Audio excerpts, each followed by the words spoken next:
আসসালামু আলাইকুম। আজকে আমরা রান্না করতেছি মহরমের খিচুড়ি। পবিত্র মহরম, এই দিনে অনেক ফজিলত। তো আজকে আমরা 2.5 কেজি চাউলের খিচুড়ি রান্না করব। দেখেন প্রসেসটা। প্রথমে তেল দিয়ে পেঁয়াজ, গরম মশলা, তেজপাতা, তারপরে চাউল দিয়ে দিব 2.5 কেজি চাউল। চাউলটা একটু ভাজা ভাজা করতে হবে। তারপর 3 আইটেম ডাল দেওয়া হয়েছে, মুগ ডাল, বুটের ডাউল, মসুরির ডাউল, খেসারির ডাউল, 4 আইটেম ডাউল। তারপর মশলা, হলুদ, লবণ, মরিচ দিয়ে আর একটু ভাজা ভাজা করবে। ভালো করে নেড়ে নিতে হবে যাতে নিচে লেগে না যায়।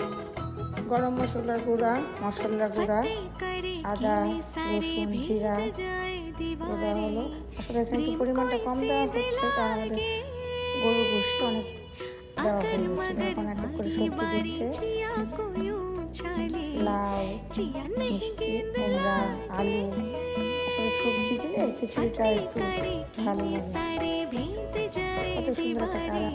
কাঁচামরিচ দেওয়া হলো। এখন যদি গরম পানি দিয়ে দিচ্ছে,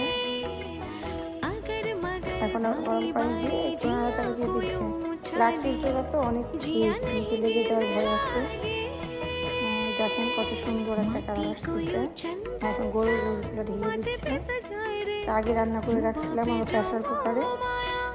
দেওয়া হচ্ছে প্রায় 2.5 কেজির মতো গরুর গোশত দেওয়া হলো। সবজি দিচ্ছে। রান্না মোটামুটি কমপ্লিট। এখন ধনেপাতা দিয়ে ফোড়ন দিয়ে নামিয়ে ফেলা হবে। ফোড়ন দিয়ে দিব।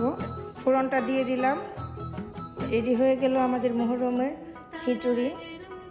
এখন ডিস্ট্রিবিউশন করার পালা। সবার ঘরে ঘরে দেওয়া হবে। আলহামদুলিল্লাহ, কালারটা অনেক সুন্দর হয়েছে। এখন পরিবেশনের পালা।